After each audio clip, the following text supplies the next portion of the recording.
और तेरी कृपा बिना ना हिले एक भी अणु, लेते हैं श्वास तेरी कृपा से तनु तनु। बखान क्या करूं मैं राखों के ढेर का, चपटी भभूत में खजाना कुबेर का। हे गंगाधर मुक्ति द्वार ओमकार तू, भोले ओमकार तू। आयो शरण तिहारी शंभो तार तार तू। बखान क्या करूं मैं लाखों के ढेर का, चपटी भभूत में खजाना कुबेर का। हे गंगाधर मुक्ति द्वार ओमकार तू, भोले ओमकार तू। आयो शरण तिहारी शंभु तार तार तू। शिव कथा कह रही है, भगवान शंकर का संवाद कर रहा है, शिव महापुराण की कथा कर रही है। जब हमारे भीतर शिव भक्ति का भाव,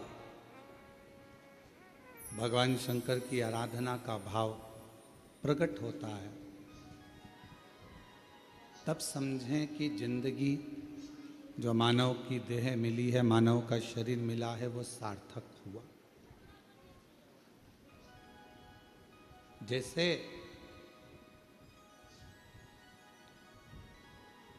भगवान नेत्र दे दे और ज्योति ना दे तो फिर वो नेत्र अच्छे लगेंगे? जम के बोलो। नेत्र हो तो ज्योति का होना जरूरी।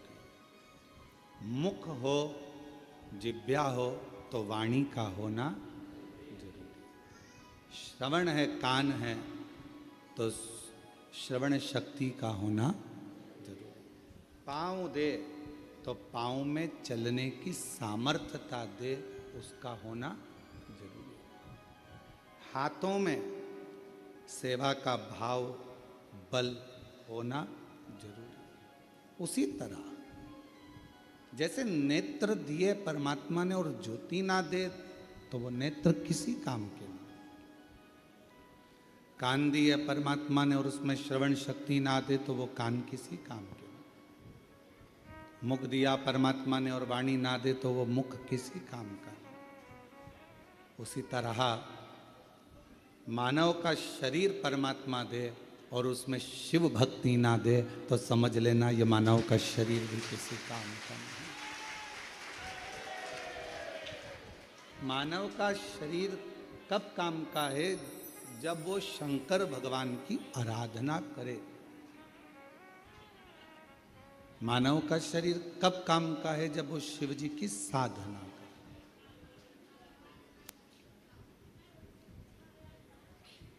एक बेलपत्र के वृक्ष में 68 करोड़ तीर्थ होते हैं। कितने तीर्थ हैं? 68 करोड़।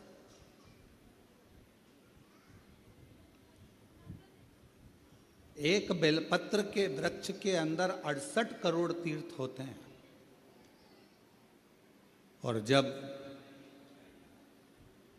हम एक बेलपत्र तोड़कर शिव जी के मंदिर में लेकर जाते हैं, शंकर भगवान को जब हम बेलपत्र समर्पित करते हैं, और जब बेलपत्र समर्पित करने के बाद एक बेलपत्र हम अपने लिए औषधि के रूप में लेकर आते हैं, तो लोग पूछते हैं कि शिव जी पे चढ़ा बेलपत्र क्यों खाना चाहिए? एक वृक्ष बेलपत्र का जिसमें 68 करोड़ तीर्थ है।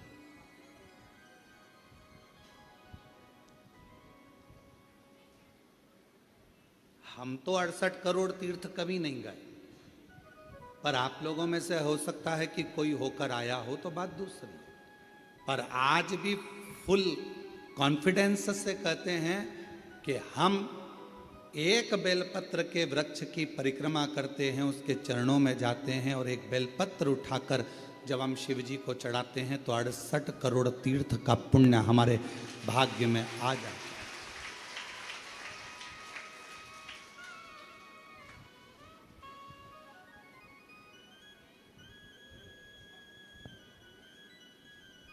और इतने पवित्र तीर्थ, हजारों हजारों नदियां, हजारों हजारों कुंड, हजारों हजारों बावड़ियां, सरोवर, तालाब भारत की भूमि पर विराजमान है। कुछ तीर्थ भारत की भूमि के बाहर भी, जैसे पशुपतिनाथ नेपाल में, माँ हिंगलाज माता पाकिस्तान में, ऐसे कई तीर्थ बाहर भी हैं। अब 68 करोड़ तीर्थ हम कभी नहीं गए, पर हमने हमारी जिंदगी में एक नियम हमेशा बनाकर रखा कि कार्तिक के महीने में बेलपत्र के वृक्ष की परिक्रमा और बेलपत्र के वृक्ष के नीचे एक घी का दीप जलाने का नियम बनाया। तो ये हमें विश्वास है कि हमारे 68 करोड़ तीर्थ पूरे हो। 68 करोड़। अब लोग कहते हैं गुरुजी एक बेलपत्र हम शिव जी को चढ़ी हुई उठाकर लाते हैं, बाबा से औषधि के रूप में लेकर आते हैं, तो ये बेलपत्र है तो पेड़ की, वृक्ष की, ये इतनी अमृत कैसे हो जाती है कि लोगों की बीमारियां ठीक हो जाती हैं, तकलीफें ठीक हो जाती हैं, शुगर लेवल में हो जाती है, बीपी, थायराइड सब ठीक हो जाता है, सोराइसिस जैसी बीमारियां ठीक हो जाती हैं, किडनी लीवर जैसा ठीक हो जाता है। एक बेलपत्र इतना औषधि का कार्य कैसे कर जाता है? तो शिव महापुराण में वर्णन किया, उमा संहिता के अंतर्गत 68 करोड़ तीर्थ एक बेलपत्र के वृक्ष में है। एक बेलपत्र के वृक्ष की पत्ती जब शिवजी पर चढ़ती है बेलपत्र और हम उसको लेकर आते हैं तो 68 करोड़ तीर्थ का जो प्रसाद होता है, 68 करोड़ तीर्थ में जितनी हजारों हजार नदियां पवित्र हैं, कुंड पवित्र हैं, सरोवर पवित्र हैं, वहां जाकर हमने आचमन नहीं करा, पर शिवजी पे चढ़ी हुई बेलपत्र जब हम मुख में रखते हैं, 68 करोड़ तीर्थ।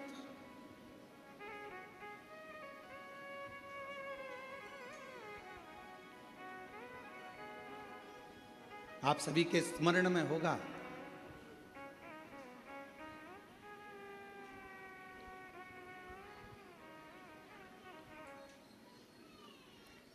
एक माता देवी भागवत कहती है, मां ललिता, जिसको स्वयं भगवान ब्रह्मा, स्वयं भगवान नारायण, स्वयं भगवान शिव, स्वयं इंद्र, गरुण, वरुण, सारे देवता, मां जगज्जननी जगदम्बा अम्बा दुर्गा भवानी का एक स्वरूप भंडासुर को मारने के लिए प्रकट करते हैं।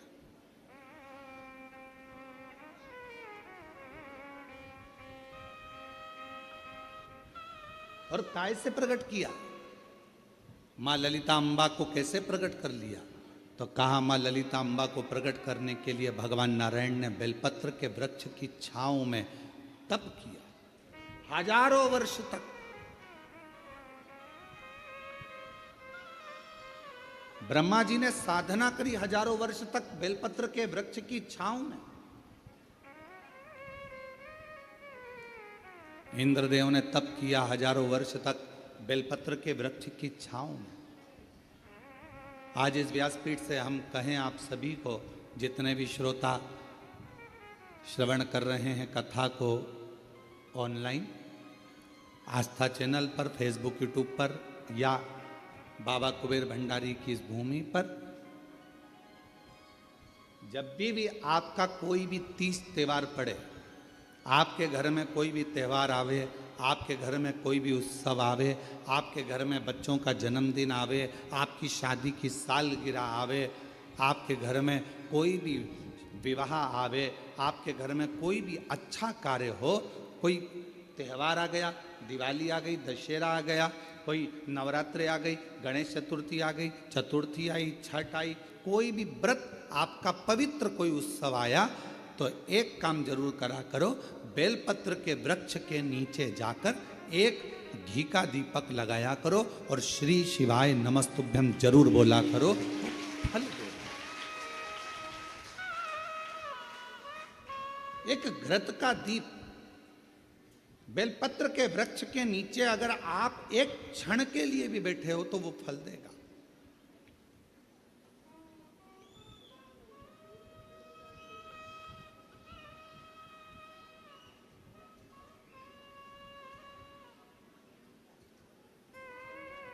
कितने,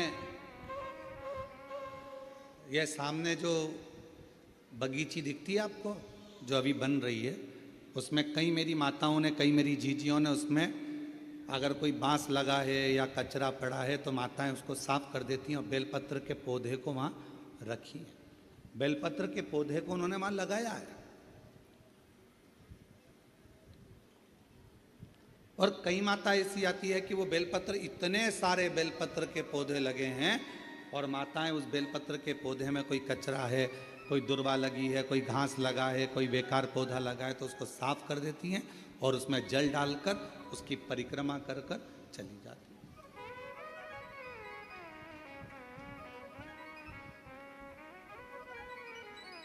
कई माताओं की आदत है, पीछे जो बेलपत्र की बगीची है वहां जाकर परिक्रमा कर लेती।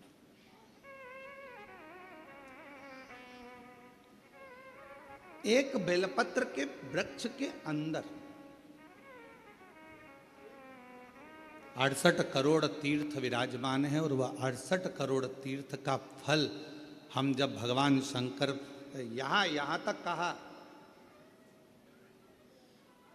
कई लोगों की आदत रहती है पहले जल चढ़ाने से पहले शंकर भगवान के शिवलिंग पर अगर बेलपत्र रखी है तो उसको हटा देते हैं। शिव महापुराण की कथा कर रही है, अगर शिवलिंग के ऊपर बेलपत्र चढ़ी हुई है, चढ़े रहने दो, फूल हैं, आप उसको हटा सकते हो, मना नहीं। शिवजी का अभिषेक करने से पहले, भगवान शंकर को जल चढ़ाने से पहले, जब आप घर में कोई अनुष्ठान कर रहे हो, शिवजी का अभिषेक कर रहे हो, शंकर भगवान का कोई साधना कर रहे हो, शिव अभिषेक कर रहे हो, तो सबसे पहले शिवलिंग पर एक बेलपत्र का होना जरूरी है, फिर जल चढ़ाओ। क्यों? आपके पास, हमारे पास इतनी, जो शास्त्रों में वर्णन किया गया, गंगा, यमुना, सरस्वती, कावेरी, मंदाकिनी, क्षिप्रा, नर्मदा आदि की जितनी भी पवित्र नदियां हैं, सरयू आदि की जितनी पवित्र नदियां हैं, इतनी नदियों का, इतने सरोवर का, इतने कुंड का जल हमारे पास नहीं है।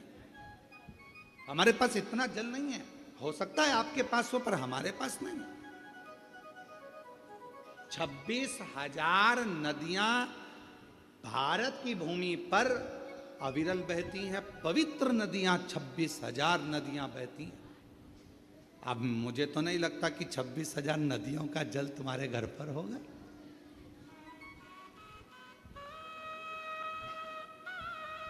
और हो तो हमारी तरफ से आपको दंडवत प्रणाम है, नमन है। पर हम एक बात बिल्कुल छाती ठोक कर कह सकते हैं कि वो 26,000 नदियों का जल हमारे घर में है। कैसे? हम शिवजी पर एक बेलपत्र चढ़ाकर जल चढ़ाते हैं और वो जल लेकर आते हैं तो वो जल 26,000 नदियों के जल के बराबर हो जाता है।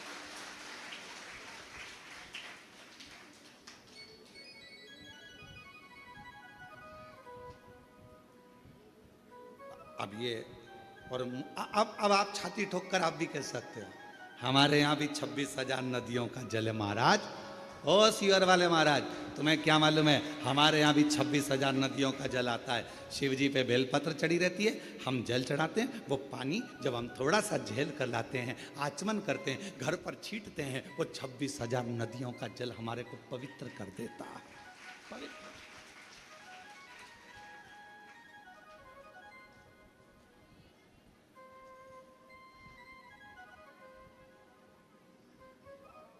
अब ये आपके ऊपर निर्भर करता है कि आप किस तरह से समझें उसको।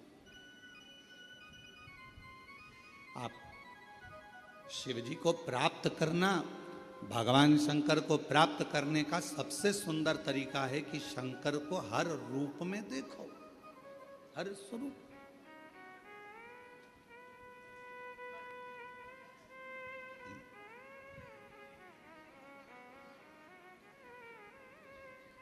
सोलह श्राद्ध में 16 दिन पुरखों को, पूर्वजों को, पितरों को खीर पूड़ी खिलाई।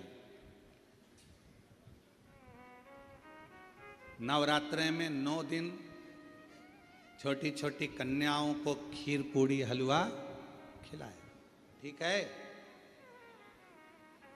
और मान लो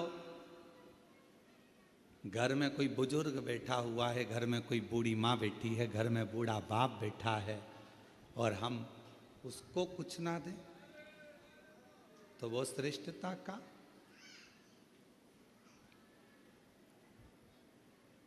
शरीर कितना सुंदर कहा गया है शास्त्रों में, अगर घर में कोई मरीज व्यक्ति है, घर के अंदर यदि कोई रोगीला व्यक्ति है, रोग है, मरीज है, बीमार व्यक्ति है, और तुम्हारे घर में अगर कोई त्यौहार है, तुम्हारे घर में देवी देवता की पूजन है, तुम्हारे घर में श्राद्ध है, तुम्हारे घर में कोई भोजन करने आने वाला है, तो शिव महापुराण की कथा कहती है, अगर घर में कोई रोगी व्यक्ति है, घर में कोई बीमार व्यक्ति है, घर में किसी का दवाई गोली चल रही है, और भोजन करने वाला या देवी देवता की पूजन दोपहर में 12 बजे 1 बजे होने वाली है, और वो रोगी व्यक्ति को दवाई खाना है और उसको भोजन करना है, तो जो भोजन करने आएगा, देवी देवता पुजाएंगे, वो अपनी जगह पर है। सबसे पहली सेवा जो रोगी व्यक्ति है उसको भोजन दिया जाए, उसकी सेवा करें। अब रोगी व्यक्ति मांग रहा है, बेटा मेरे को दवाई लेना है, मेरे को थोड़ा सा एक रोटी दे देना बेटा। अरे मम्मी तुमको नहीं मालूम आज दादाजी का श्राद्ध है, मम्मी तुमको नहीं मालूम आज दादी जी का श्राद्ध है, मम्मी आज कुल देवी की पूजन होगी, आज कुल देवता की पूजन होगी, तो मैं खाने की लगी रहती है। पूजन कौन करेगा, देखेगा कौन, अभी पूजन हो जाएगी उसके बाद मैं आपको खाना दे दूंगी, उसके बाद मैं आपको भोजन दे दूंगी। नहीं, शिव पुराण की कथा कर रही है, कोई बूढ़ा है, बुजुर्ग है, बीमार है, घर में बच्चा है, कोई रोगी है, कोई तकलीफ में है, तो देवी देवता और अन्य काम सब होते रहेंगे। पहले उन बुजुर्ग की, पहले उन बीमार व्यक्ति की, पहले उनकी चिकित्सा की, पहले उन बच्चों की सेवा होनी। ये शिव पुराण हम जानते हैं। इस बात के पीछे लोग हमारा विरोध करेंगे कि तुमने कह दिया कि जो घर में बीमार व्यक्ति है पहले उसको दो, फिर देवी देवता की पूजा। इसके पीछे हमारा विरोध होगा, हम जानते हैं कि हम बोल रहे हैं तो हमारा विरोध होना है, पर उससे हम डरते नहीं। जो सत्य है, घर में पहले बुजुर्ग है, घर में कोई बूढ़ा व्यक्ति है, घर में कोई रोगीला व्यक्ति है, किसी को शरीर में कष्ट है, बहुत तकलीफ में है, और देवी देवता की पूजन 12, 1, 2 बजे होगी, पर उसको जरूरत अभी 9 बजे, 10 बजे, 11 बजे, तो पहले उसकी व्यवस्था करें, पहले उसको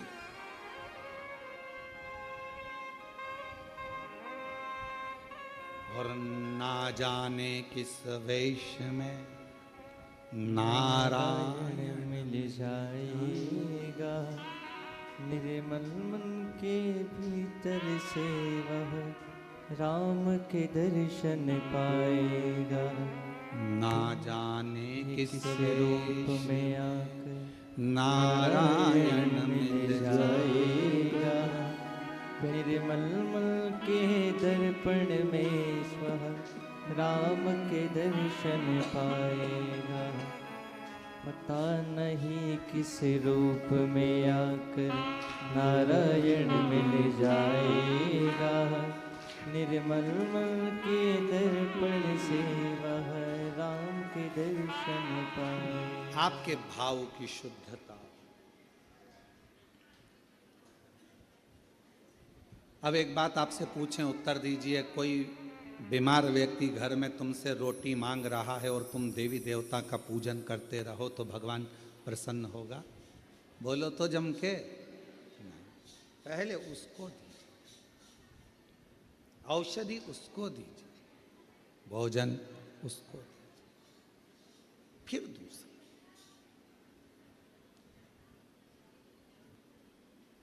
कभी प्यासे को पानी पिलाया नहीं, बाद अमृत पिलाने से क्या था? कभी गिरते हुए को उठाया नहीं, बाद आंसू बहाने से क्या? कौन सा? शिव कथा कर रहे।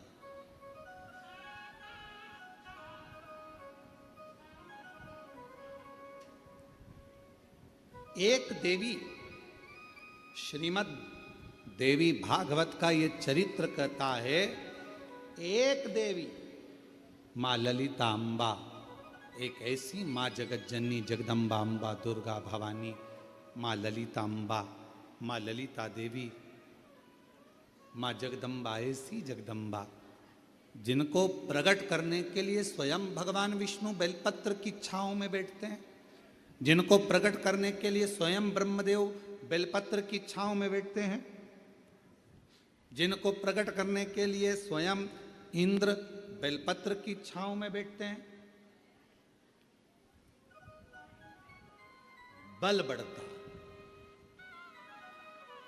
बेलपत्र के वृक्ष के नीचे एक बार अगर आपके मुख से श्री शिवाय नमस्तुभ्यम निकल जाता है तो समझ लो कि 68 करोड़ तीर्थ में बैठकर तुमने ये मंत्र जप लिया। 68 करोड़ तीर्थ में बैठकर इस मंत्र का जाप किया।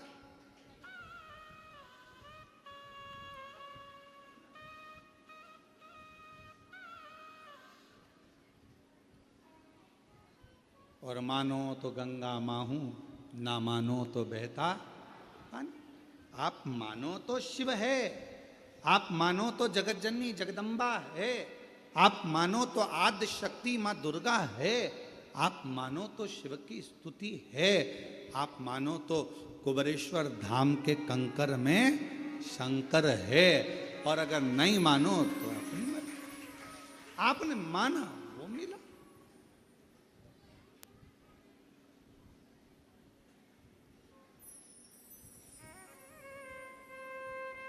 आप स्वीकार करें, ये आपके ऊपर। एक पत्र बहुत बड़ा आया,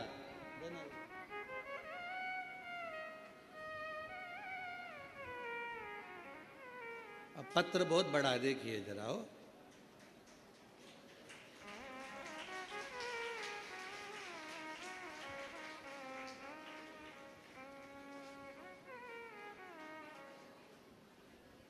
इतना बड़ा लेटर तो हमने कभी नहीं देखा।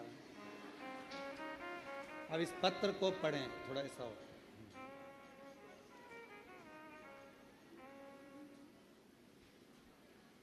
कुबेर भंडारी का सेवक रामेश्वर पाराशर एवं धर्मपत्नी श्रीमती शशिकला पाराशर, हनुमान नगर कूचलवाड़ा रोड, देवली, जिला टोंक, राजस्थान से आए। आप ही हैं? श्री शिवाय नमस्ते। साधु का कुबेर भंडारी की असीम कृपा से एक लोटा जल का चमत्कार का क्या बखान करूं, सूर्य को दीपक दिखाने जैसा है। गुरुजी,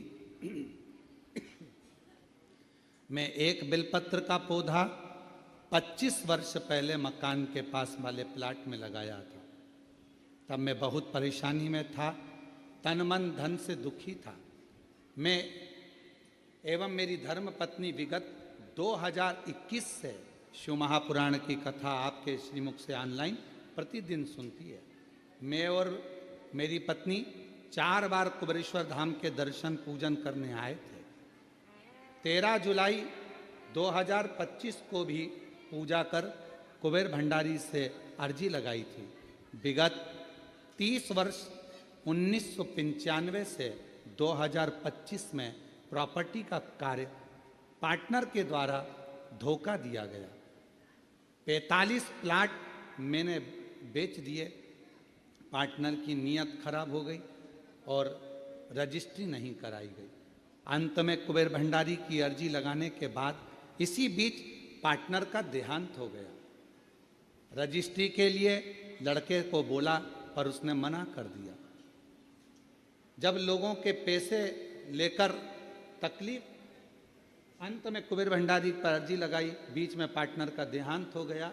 उसके लड़के को कई बार कहा किंतु प्लाट नहीं दिए, जबकि लोगों के पैसे लेकर पार्टनर को दे दिए थे। और बहुत शंभु शंभु। और तेरी कृपा का क्या है भरोसा, कब किस पर हो जाए, जरा सी हम पर कर दो, जरा सी हम पर कर दो। जिस पर भी हो गई तेरी कृपा करुणा, वो भव पार हुआ, भव पार हुआ। पापी हो चाहे जितना, उसका भी बाबा उद्धार हुआ, उद्धार हुआ। गिद्ध अजामिल गणिका जैसे तेरे मन को भाए, जरा सी हम पर कर दो, जरा सी हम पर कर दो। तेरी कृपा का क्या है भरोसा, कब किस पर हो जाए, जरा सी हम पर कर दो, जरा सी हम पर कर ये उसकी कृपा, उसकी उदारता। थोड़ा फाइल मोटी हो सकती है, और जिस बेलपत्र के वृक्ष को लगाया था 25 से 30 साल पहले, उसी बेलपत्र के वृक्ष की छांव में आप कॉलोनी बनाकर उसी बेलपत्र की छांव में शंकर भगवान को बिठा रहे हैं और शिव की कृपा पा रहे हैं। ये उदाहरण मिले भले धोखा किसी ने दे दिया, न्याय तो वही करता है, और उसका जब न्याय होता है तो सारे पन्ने खोल दिए जाते हैं, और आखिरी में मेरा शंकर भगवान हाथ पकड़कर पार उतार देता है। सबको थोड़ा प्रतीक्षा करिए, थोड़ा इंतजार करिए, थोड़ा बाट जोइए, इंतजार करिए, प्रतीक्षा करिए, थोड़ा प्रतीक्षा करिए।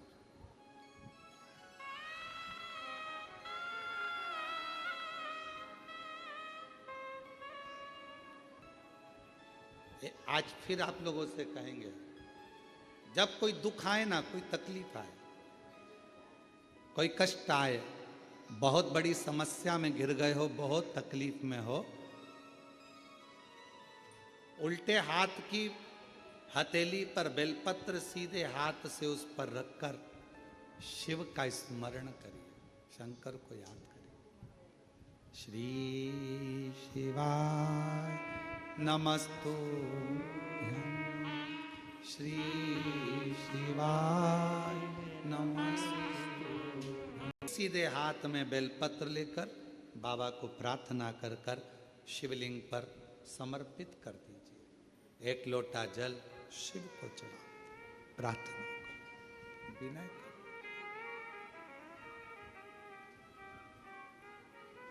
प्रार्थना करो, विनय करो। लोग हमसे कहते हैं, क्यों गुरुजी?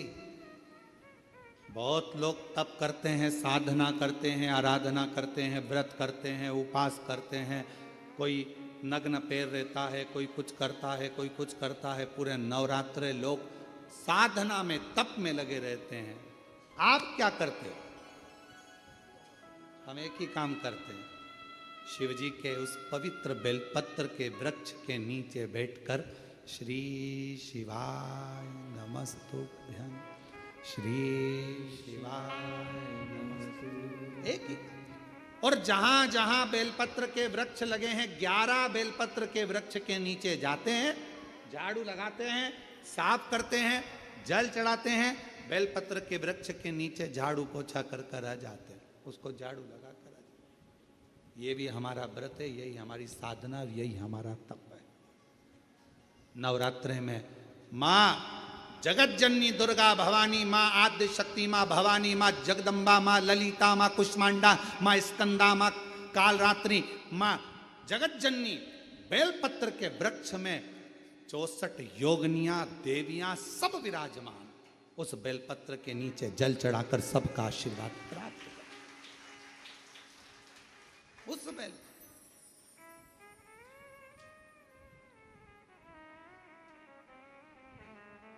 साधना का सबका अपना अपना तरीका है, हमारा तरीका यही है।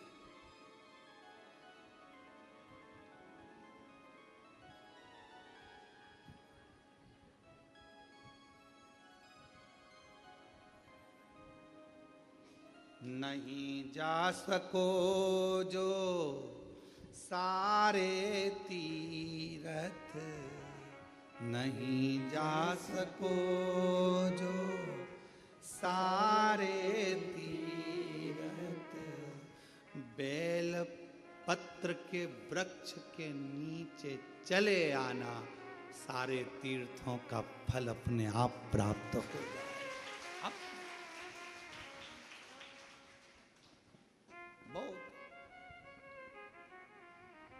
बेलपत्र के वृक्ष की छांव में, बेलपत्र के वृक्ष के नीचे शिव तत्व की प्राप्ति का एक केंद्र बिंदु है बेलपत्र का। देवी की आराधना, देवी की साधना, देवी का उपास, सब कुछ वहीं मिल जाता, सब कुछ।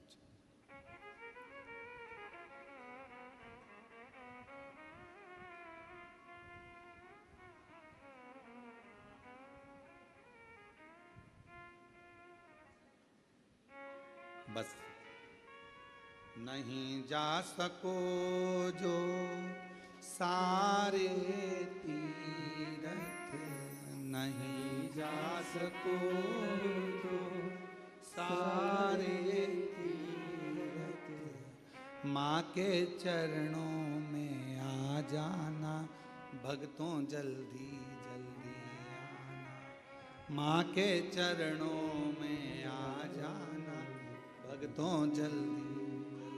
एक बेलपत्र की छांव हमें फल प्रदान कर देती है, तब साधना का जो फल। क्यों महाराज जी? देवी भागवत कहती है, एक ऐसा असुर भगवान श्री गणेश जी महाराज के द्वारा प्रकट हो गया जिसका अंत होना कठिन था। अंत होना,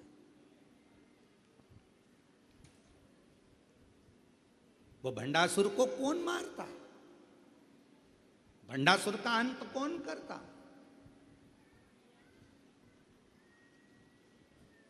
भगवान शंकर मां सती के जाने के बाद में नेत्र बंद कर कर तप साधना में लग गए। हजारों वर्ष की समाधि मेरे शिव जी ने लगा ली, हजारों वर्ष की तप साधना। और हजारों वर्ष की तप साधना में मेरे शंकर भगवान डूब गए। हजारों वर्ष की जब तप साधना मेरे देवाधिदेव महादेव भगवान शिव ने करी, उनकी तपस्या को कौन तोड़े, उनकी साधना को कौन तोड़े? देवताओं को भेजा गया कि आप जाओ आप जाओ आप जाओ, पर कोई तोड़ने वाला नहीं। कौन तोड़े? और कोई अगर व्रत कर रहा है, कोई साधना कर रहा है, कोई उपास कर रहा है, नियम है। हाँ, हम जब नवरात्रे के समय पर, चारों नवरात्रे में, किसी भी नवरात्रे में हम जहां पर भी होते हैं बेलपत्र की सेवा करते हैं। हम जितनी देर बेलपत्र की सेवा करें, हमारे घर पर करें, हमारे घर के पास में करें, हम यहाँ आने पर जहां बेलपत्र की सेवा करते हैं, उन बेलपत्रों के नीचे जब हम सेवा करते हैं तो हमारे साथ में जितने साथ में रहते हैं वो सब को मालूम है थोड़ी देर सेवा करेंगे, अर्चना करेंगे, फिर चले सेवा। कौन तुम?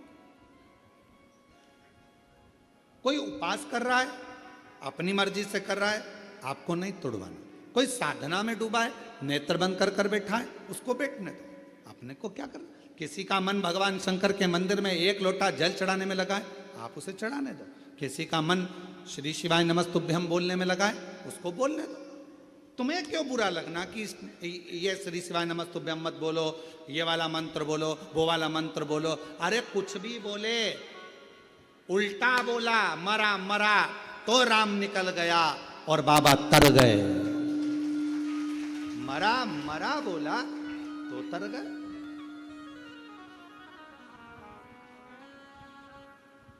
दिन भर लोग बुराइयों में लगकर श्री शिवाय नमस्तुभ्यम मत बोलो, ये मत बोलो। अब उनको कौन समझाए? तुम दुनिया को मना कर रहे हो कि श्री शिवाय नमस्तुभ्यम मत बोलो, पर तुम्हारे मुख से भी तो बोल रहे हो कि श्री शिवाय नमस्तुभ्यम मत बोलो। तुम भी तो बोल रहे हो। कितना कितना फल है श्री शिवाय नमस्तुभ्यम। तुम्हारा काम बिगड़ा, एक मंत्री जी को फोन लगाया, वो मंत्री जी तुम्हारे यहां का काम कर देंगे, पर तुम्हारा काम बिगड़ा और तुमने श्री शिवाय नमस्तुभ्यम मंत्र को बोलना चालू करा तो यहां का भी काम और वहां का भी काम हो जाता। देखिए कि इतने दुख हैं, इनको काट मेरे शंभू। किससे कहूं, किससे,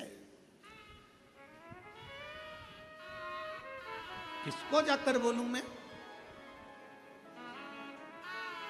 महाराज ऐसे दयालु नाथ से रिश्ता बनाइए,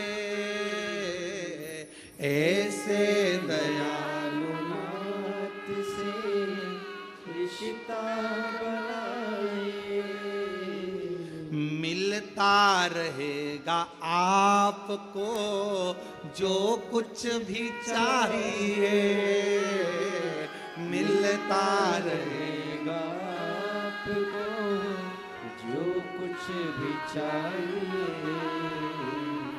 ऐसे दयालु नाथ से रिश्ता बनाइए, ऐसे दयालु नाथ से रिश्ता बनाइए, मिलता रहेगा आपको जो कुछ भी चाहिए, मिलता रहेगा आपको जो कुछ भी चाहिए। ऐसा करिश्मा होगा जो देखा कभी नहीं, ऐसा करिश्मा होगा जो देखा कभी नहीं। तेरी दया बनी रहे जब तक है जिंदगी, तेरी दया बनी रहे जब तक है जिंदगी। मांगा है भोलेनाथ से वरदान एक भी, मांगा है भोलेनाथ से वरदान एक भी। तेरी दया बनी रहे जब तक है जिंदगी, तेरी दया बनी रहे जब तक है जिंदगी।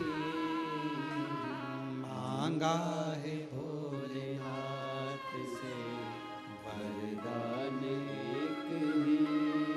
एक रिश्ता शिव जी से बना लो, ऐसे दयालु नाथ से रिश्ता बनाए। संबंध बनाओ, रिश्ता बनाओ, और एक रिश्ता जब परमात्मा से बन जाएगा तो फिर भटकोगे नहीं, फिर नहीं भटको, फिर कहीं जाना नहीं पड़ेगा। इस माँ से पूछो,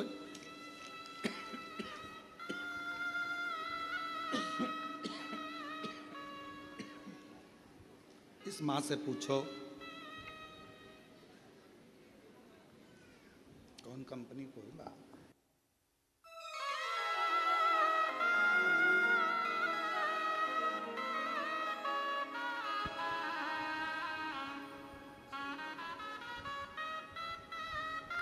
इस माँ से पूछो पूना देवी बीकानेर कि बेटा पलंग पर कहीं बैठी हो तो आ सकती हैं एक बेलपत्र लेने के लिए, पूना देवी बीकानेर। इससे पूछो माँ से कि बेटा जब वेंटिलेटर पर होगा तो स्थिति क्या हो, क्या स्थिति, विचार करिएगा जरा। आखिरी में केवल उसके आश्रित होगा, उसके आश्रित।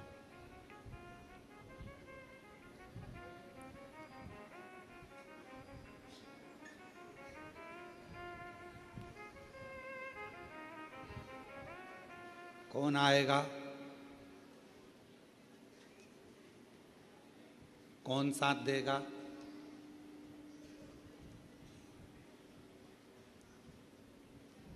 कहीं गिर गए, पड़ गए, तकलीफ आ गई, कष्ट आ गया, कौन साथ देगा।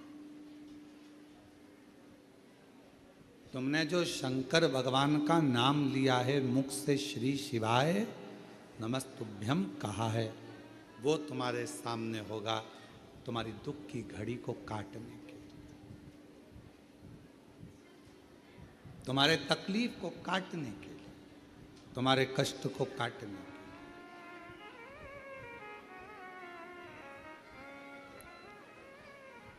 और मेरी माताओं, मेरी जीजियों, मेरे जीजाओं, मेरी बेटियों, मेरे बेटाओं, मेरी माँ, मेरे भाई, मेरे पिता तुल्य बुजुर्गजन,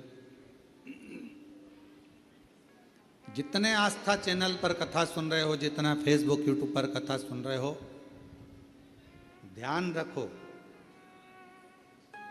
दुनिया चाहे कुछ भी कहे, आप शंकर भगवान का एक लोटा जल कभी जिंदगी में मत छोड़ना।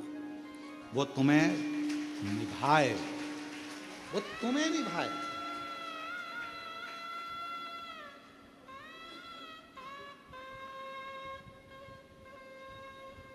और भगवान शंकर जी से भी कह देना, ऐसी कृपा करना मेरा एक लोटा जल कभी ना छूटे, कभी नहीं। पलंग पर मत पटक देना, शरीर में ऐसा रोग मत दे देना कि मैं पलंग पर पड़ी रहूं और तेरे मंदिर तक ना जा पाऊं। अंतिम सांस तक तेरे मंदिर में जाकर एक लोटा जल चढ़ाती रहूं, ऐसा मेरा शरीर बनाकर रखना तेरे द्वार तक।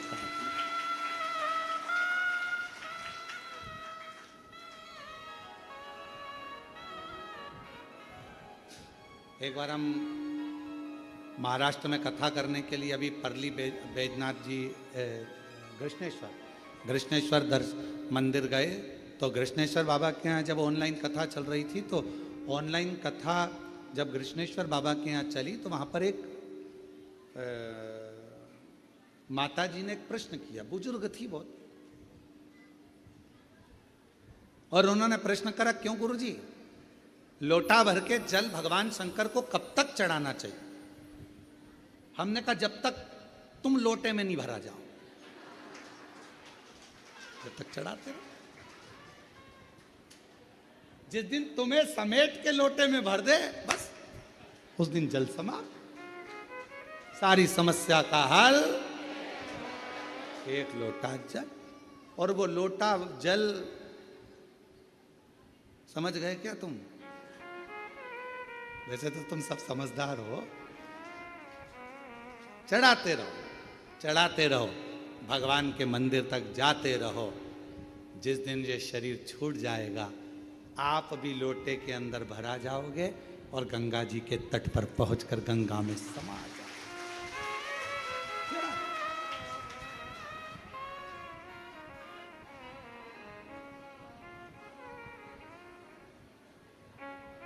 चढ़ाते रहो।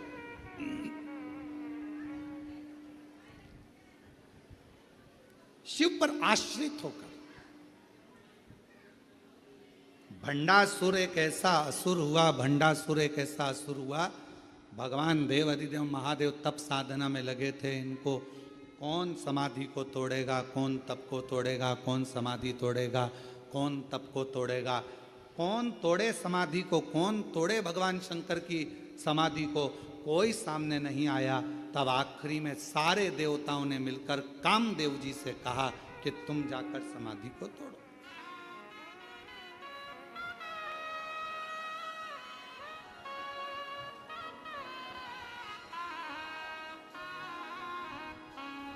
इस समाधि को कोई तोड़ नहीं पा रहा, तुम जाओ। और भगवान देव अधिदेव महादेव जो तप साधना में लगे थे, कामदेव समाधि को तोड़ने के लिए चले। समाधि। और अभी कथा में कहा, यदि कोई श्री शिवाय नमस्तुभ्यम बोल रहा है, कोई ओम नमः शिवाय बोल रहा है, कोई नमः शिवाय बोल रहा है, कोई राम नाम बोल रहा है, कोई कृष्ण नाम बोल रहा है, कोई हरे राम राम राम हरे हरे, कोई हरे कृष्णा कृष्णा कृष्णा हरे हरे, कोई राधे राधे, कोई शिव नाम, कोई जगतजननी का नाम, कोई अम्बा का नाम, जिसकी मर्जी पड़ रही है वो बोलो। पर अपने मुख से कभी ये मत बोलो कि ये मंत्र जपो, कि ये मंत्र जपो। तुम्हारा दिल जिससे लग जाए उसका मोबाइल नंबर याद कर लो, वो उसका मंत्र याद करो।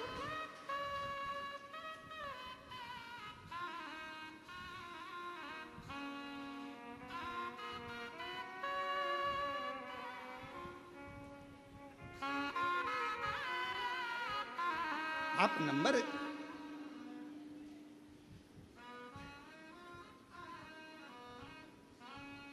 अच्छा बोलो, ईमानदारी से बोलना जरा, हो उत्तर सही से देना।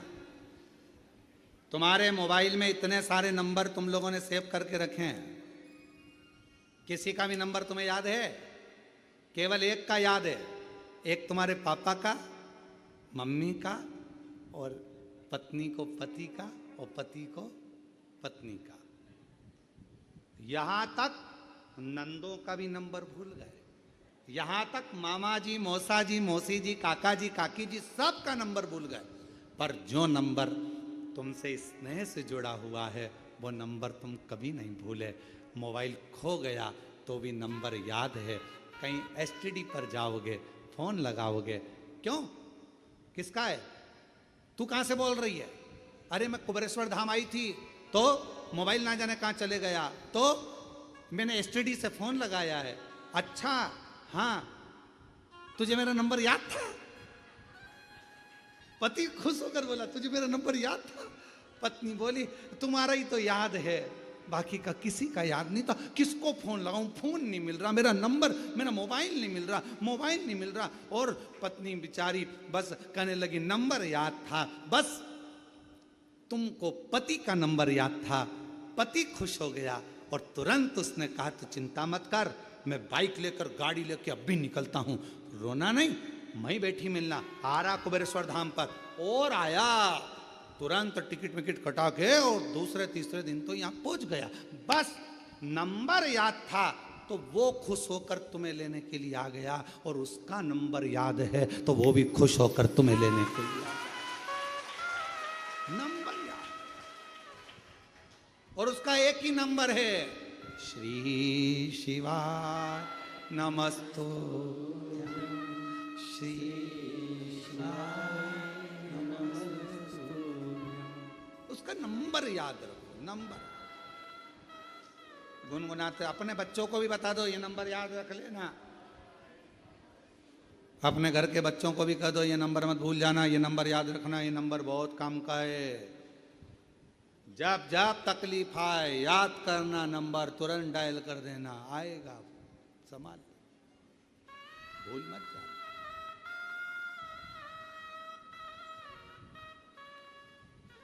और कहा,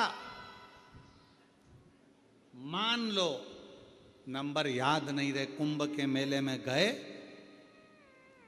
कुंभ के मेले में गए तो हमारी मम्मी पूरी टीवी पे देख रही थी कि न्यूज़ ऑन चल रही थी कुंभ के मेले की, इतनी भीड़ इतनी भीड़ इतनी भीड़ इतनी भीड़। अब वहाँ पे कथा भी वाचना थी तो हमारी मम्मी तो मना करी, कहने लगे मत जा। क्यों जा रहे हो? मम्मा जाना पड़ेगा, सतुआ बाबा जी कथा करा रहे हैं, जाना तो पड़ेगा। तो फिर आखिरी में हमारी मम्मी ने एक इतना बड़ा पेंडिल, कपड़े का इसी डोरी, उसमें इतना बड़ा पेंडिल और उसमें अपना घर का नंबर लिख दिया, नाम लिख दिया और गले में टांग कर भेज दिया। नंबर याद ना रहे तो फिर क्या करोगे? बच्चों के गले में एक पेंडिल डाल दो। बच्चे अगर श्री शिवाय नमस्तुभ्यम नहीं बोल पा रहे हैं तो कुबेरेश्वर धाम का एक रुद्राक्ष डाल दो। पेंडिल आएगा, लेकर जाए, संभालेगा। रुद्राक्ष देखकर पहचान हो जाती है। कोई गले में डाला रहता ना बच्चा भी। आजकल तो जितने सीरियल बन रहे हैं, जितने यूट्यूबर हैं, जितने सीरियल हैं, जितने नाटक बन रहे हैं, हर नाटक में जितने हीरो, जितनी हीरोइन, सबके गले में, तुम पूरी फिल्म देख लो, पूरे जितने भी सीरियल हैं सब देख लें, सबके गले में एक ना एक रुद्राक्ष तो मिलेगा। मतलब पहचान हो गई शिव का।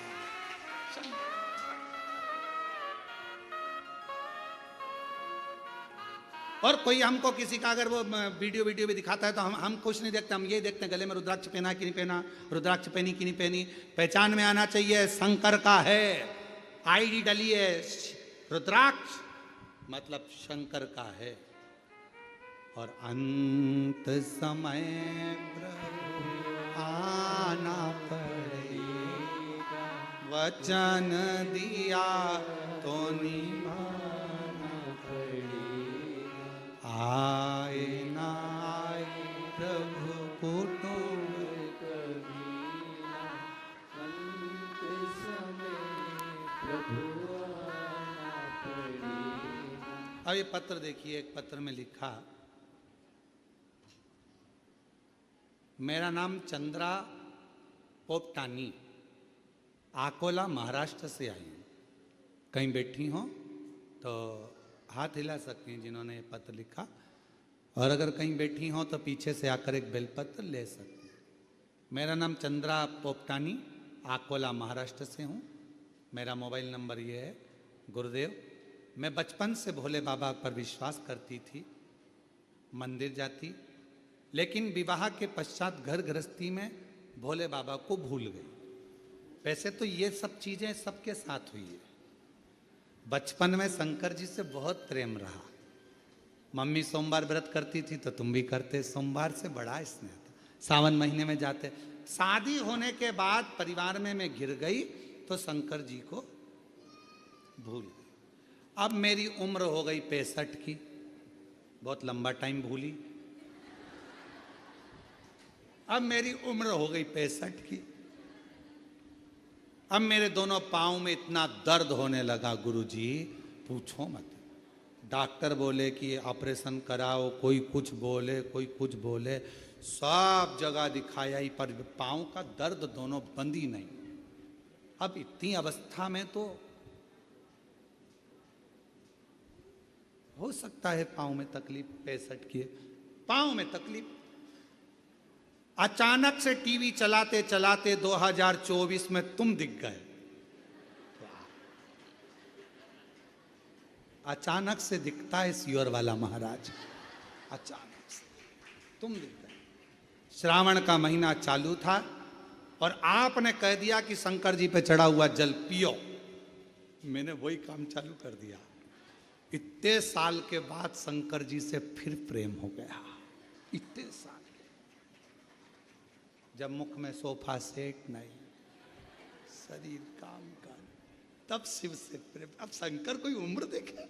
मिलिट्री की नौकरी करना हो तो उम्र देखी जाती है, पुलिस की नौकरी करना हो तो उम्र देखी जाती है, कहीं बीमा करवाना हो तो उम्र देखी जाती है, पर श्री शिवाय नमस्तुभ्यम बोलने में और एक लोटा जल चढ़ाने में उम्र नहीं देखी जाती। शंकर सबको स्वीकार कर लेता है, शिव सबको स्वीकार।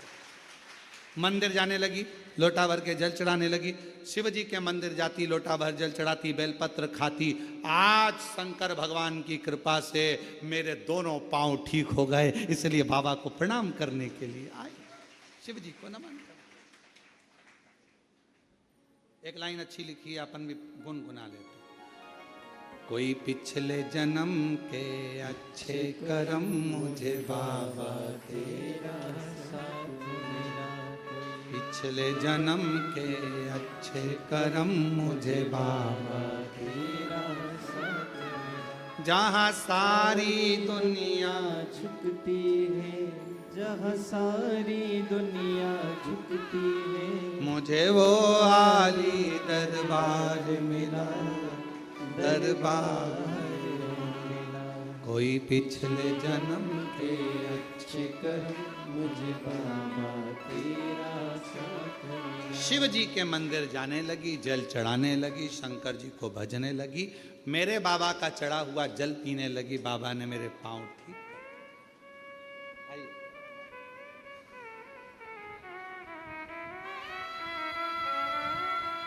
मां पत्र बहुत अच्छा लिखा, उसके लिए प्रणाम आपको।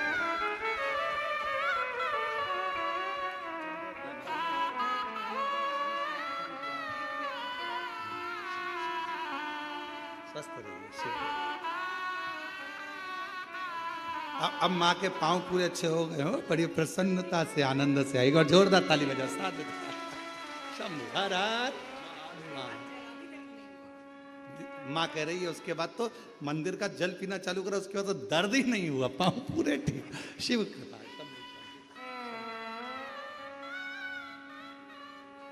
तेरे दरबार की बाबा निराली शान देखी है, तुझे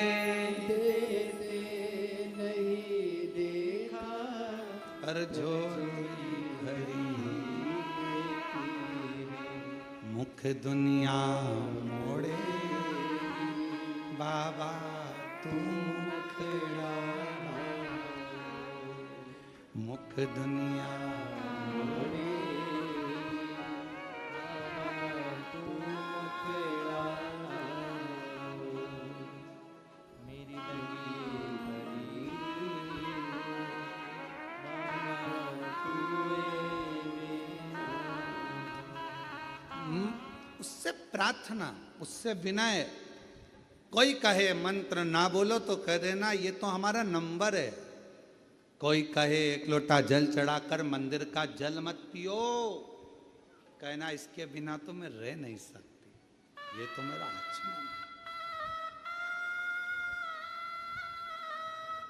कोई कहे बेलपत्र के वृक्ष के नीचे दीप मत लगाओ, 68 करोड़ तीर्थ नहीं जा सकती। मेरे बाबा ने मेरे घर के पास में तीर्थ बना दिया, बेलपत्र का वृक्ष लगा।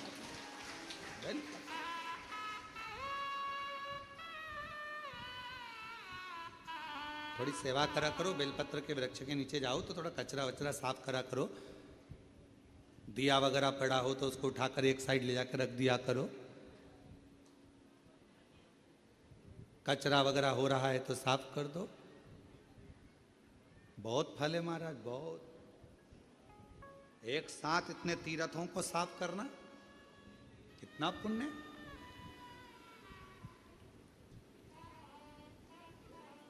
आराधना, साधना। भगवान नारायण बेलपत्र के वृक्ष के नीचे बैठकर साधना कर रहे हैं। शिव जी साधना में लगे हैं, उनकी समाधि को कौन तोड़े? कामदेव को भेजा गया। कामदेव से कहा गया कि भगवान देव अधिदेव महादेव की समाधि को तोड़। वो तप में डूबे, विवाह कराना जरूरी है उनका। तारकासुर का संहार करना है। जब तक शादी नहीं होगी, विवाह नहीं होगा, तब तक संतान नहीं होगी। संतान नहीं हुई तो तारकासुर कैसे मरेगा? तो विवाह कराना जरूरी।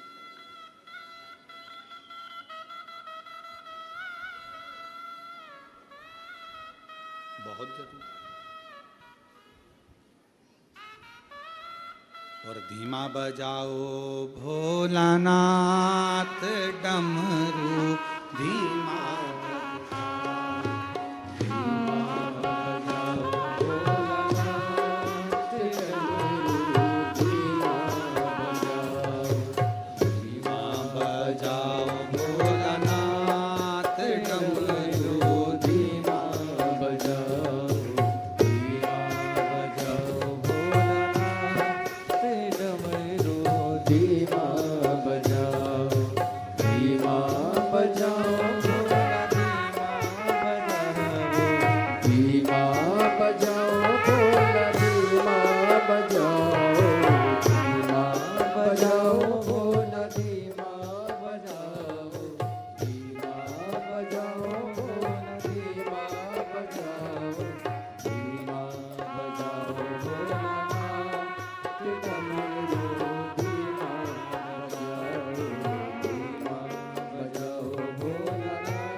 धुन सुन के ब्रह्मा जी आए, डमरू की धुन सुन के ब्रह्मा जी आए, डमरू की धुन सुन के ब्रह्मा जी आए, डमरू की धुन सुन के ब्रह्मा जी आए, ब्रह्मा जी आए संग ब्रह्मणी को लाए, ब्रह्मा जी आए संग ब्रह्मणी को लाए, धीमा बजाओ भोलानाथ डमरू, धीमा बजाओ, धीमा बजाओ भोलानाथ डमरू, धीमा बजाओ, धीमा बजाओ भोला, धीमा बजाओ, धीमा बजाओ भोला, धीमा बजाओ, धीमा बजाओ भोला, धीमा बजाओ, धीमा